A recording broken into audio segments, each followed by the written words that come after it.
Halo nakama, bersama saya di channel Anime Keren. Pada kesempatan kali ini, saya akan membahas kelanjutan Enen no Shibotai atau Fire Force tentang Kapten Obi berhasil diselamatkan dan misteri manusia api terbongkar. Sebelum masuk ke pembahasan, alangkah bagusnya jika nakama bantu channel ini dengan cara menekan tombol subscribe bagi yang belum tekan subscribe dan tekan tombol loncengnya juga ya, agar nakama menjadi orang yang pertama mendapatkan notif terkait video terbaru dari saya. Oh iya, jangan lupa juga like, share, dan komen ya. Video ini mengandung unsur spoiler. Bagi nakama yang tidak suka dengan spoiler, maka skip saja video ini. Tapi, jika nakama suka dengan spoiler, maka tetaplah di video ini hingga selesai. Tanpa berlama-lama lagi, langsung saja kita bahas. Cekidot.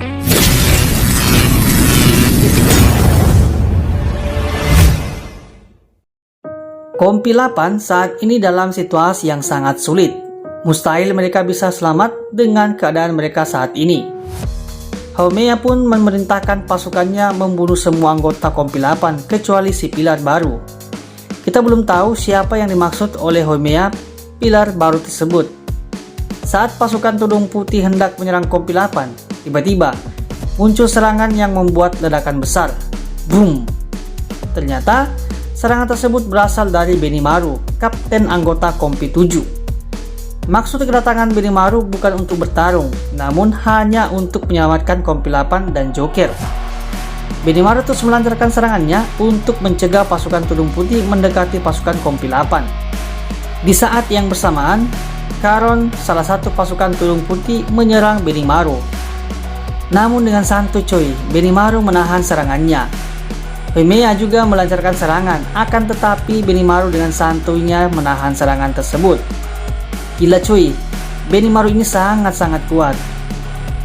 Kemudian, Ika juga melancarkan serangannya, tapi tetap saja Benimaru dengan sangat santuy menahan serangan tersebut. Dari aksi Benimaru membuat Inka terkejut. Apa yang sebenarnya terjadi pada orang itu? Ternyata, Benimaru mengaktifkan semacam mana zone, sehingga serangan apapun tidak bisa menembus mana zone-nya. Di sisi lain, Kapten Obi terus mengeraskan tubuhnya agar serangga api tidak bisa masuk dalam tubuhnya. Kemudian, Joker menghampiri Kapten Obi dan membantu memusnahkan serangga-serangga tersebut. Benimaru memberikan sapu terbang kepada pasukan Kompi 8 dan Joker untuk digunakan lari dari daerah tersebut. Karena Cinder sangat lemah dan mustahil menggunakan sapu terbang sendiri, Kapten Obi pun mengendongnya. Akhirnya pasukan Kompi 8 pun selamat. Sedangkan Joker dan Benimaru masih berdiri di tempat itu. Benimaru melancarkan serangannya, tapi Karon berhasil menahannya dan mengembalikan serangan tersebut. Dragon juga menyerang Benimaru, tapi Benimaru santuy banget cuy, menghindari serangan tersebut. Benimaru kemudian melancarkan serangannya, namun serangannya tidak berpengaruh sama sekali terhadap Dragon. Benimaru kembali melancarkan serangan, tapi serangan tersebut hanya pemicu agar mereka bisa lari dari daerah tersebut. Akhirnya, Benimaru dan Joker pun selamat. Di waktu yang sama, Haumea terlihat tersenyum. Dia meminta seseorang untuk mengumpulkan para pilar. Benimaru, Joker, dan pasukan Kompi 8 sampai ke Asakusa. Kemudian, Benimaru memerintahkan kepada anggotanya untuk segera melakukan proses pemulihan terhadap Sindra dan Arthur.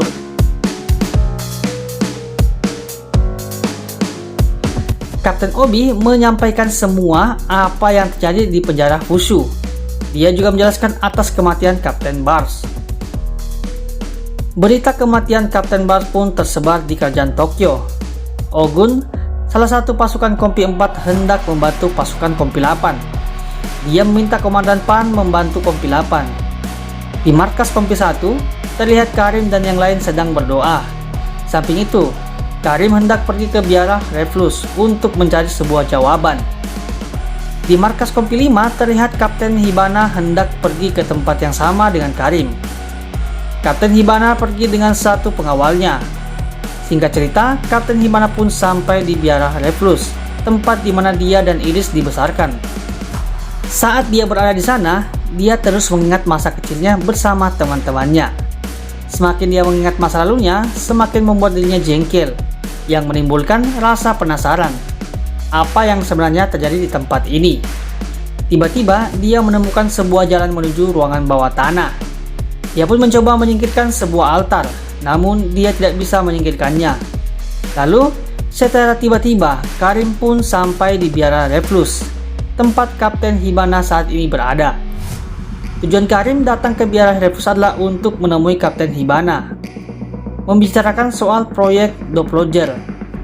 Ternyata tujuan Kapten Hibana dan Karim sama, yaitu mencari proyek Doppler. Tiba-tiba muncul Suster Sumire, muncul tepat di belakang Kapten Hibana. Suster Sumire adalah suster yang membesarkan sekaligus ibu bagi Kapten Hibana, Iris dan teman-temannya saat itu. Dan sejak insiden kebakaran, Suster Sumire juga ikut terbakar. Itulah kenapa Kapten Hibana terkejut saat kemunculan Suster Sumire.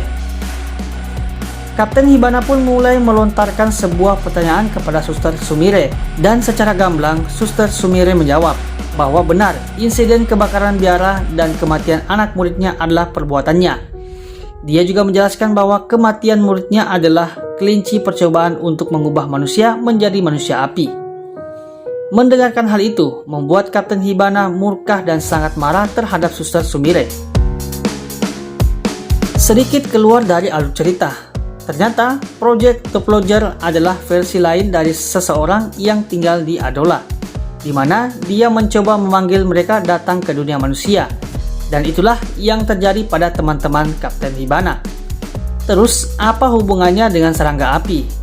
Serangga api adalah makhluk dari Adola, di mana mereka berfungsi sebagai penghubung ke dunia manusia. Dan itulah kenapa ketika manusia diberikan serangga api, maka manusia tersebut bertransformasi menjadi iblis api atau manusia api. Oke, kembali ke pembahasan alur cerita. Setelah mendengarkan penjelasan dari Suster Sumire, tiba-tiba terjadi gempa bumi. Ini menandakan bahwa semua pilar telah terkumpul di suatu tempat, ungkap Suster Sumire. Ini membuat Kapten Hibana terkejut apa yang sebenarnya akan terjadi. Lalu, Suster Sumire mengaktifkan kekuatannya dan berniat meninggalkan Kapten Hibana dan Karim serta Foenli di ruangan ini. Suster Sumire pun menyerang Foenli dan Karim. Kekuatan Foenli dan Karim tidak ada apa-apanya di depan Suster Sumire. Suster Sumire terlihat sangat kuat. Siapa sebenarnya dia? Dan apakah Kapten Hibana, Karim, Foenli terkubur hidup-hidup di biara bawah tanah? Oke, terus saksikan video saya selanjutnya. Nah, itulah sedikit mengenai lanjutan cerita Enen no Shibotai atau Fire Force tentang Kapten Obi berhasil diselamatkan dan misteri manusia api terbongkar. Terima kasih telah menonton di video ini. Jangan lupa like, subscribe, dan tekan juga loncengnya ya. And see you next time.